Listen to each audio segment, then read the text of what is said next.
What's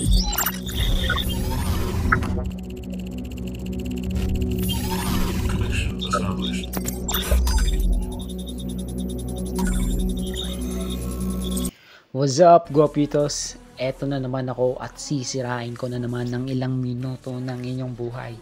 At kung hindi pa kayo napipili at nabibigyan ng skin, follow nyo lang yung instruction. At syempre, para mapili kayo, kailangan i-follow nyo to. Facebook page at ang aking YouTube channel. So, simulan na natin, mga kagapitos. So, ang gamit ko ngayon ay si Dakyao. Honestly guys, support and role nito, roaming type siya, pero ginawa ko siyang mage dito.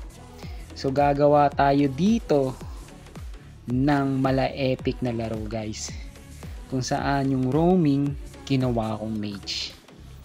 Papakita ko sa inyo kung gaano ko kalakas. Guapitos nga di ba? Kailangan kong magyabang sa mga vlog ko syempre. Diba? First blood sa akin na naman. At shoutout nga pala sa kaduo ko rito, si Alvin. Shoutout sa'yo pre. Ayan siya yan, yung lubo, yung dinadalawang ko. So bumalik tayo sa game. Eto guys, si Dakyao, masarap siyang maging maging support kasi yung skill niya, yung first skill niya tsaka yung second skill niya, pang stun ng kalaban pang crowd control talaga siya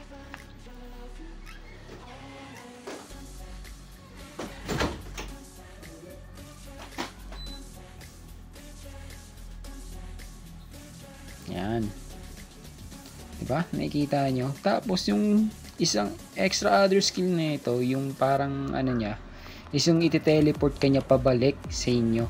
At yung ultimate niya, ayun yung magte-teleport lahat ng kalaban. Yan.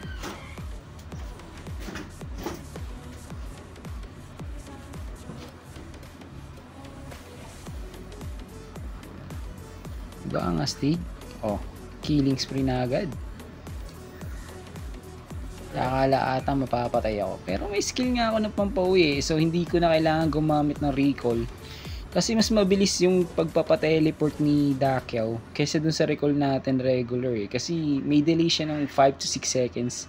Unless yung skill ni Dakyao, 2 to 3 seconds lang, makaka-teleport ka na pabalik. So yung ginawa ko rito, ang strategy is, ginawa ko siyang mage type, damage type, kasi napakasakit talaga ng skill niya. Lalo na yung ginagawa ko kanina. Tignan nyo, tank na yun pinatay ko pa. Pati rin dito sa clash. Diba? Napakasimple lang, di ba? Yan, di ba? Tank ko, tignan nyo. Bumabawas lang ako. Yan, pati rin dito sa clash. Kaso nadali tayo dun Kaya medyo fast forward lang natin ng konti.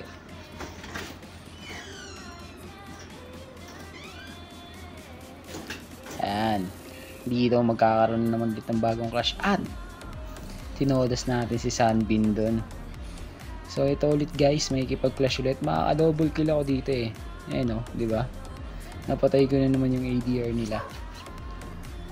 So ito guys, napakasarap gamitin talaga nito sa clash kasi yung ultimate niya, natatawag mo yung mga kakampi niya Tsaka may skill din siya na pwede kang umuwi. Diba? Napakabilis lang So baga nakikipag-bakbakan ka, tapos gamitin mo yung ulti mo, magugulat yung kalaban, nakala patay ka na, yung pala, umuwi ka lang. So ito, yan tank yan Yan totodasin natin yung mga yan. Diba? Nakaka-double kill tayo dito Diba? Nakikita nyo, nakikipag-clash ako, pipindutin ko lang yung skill ni Dakyao, and then uuwi na ako pabalik. Ganun lang kadali. So ito na naman, nadali na naman ulit ako. Akala ko talaga rito matatalo na kami. Pero syempre, dahil kakampi nila ako, Guapitos nga, kailangan natin magyabang ng konti. Syempre ako yung magbubuhat. Diba? Tulad yan. Diba? Napakadali lang, diba? Ayun dep ulit. Nakakailang balikan kami rito, pero ito na yung decision game Sa baga, napauwi ako rito para mag-dep. at mga kampi ko na panalo yung laro. At kung hindi ka pa nakaka-follow guys, follow nyo lang yung mechanics, bibigyan ko kayo ng epic skin. Salamat!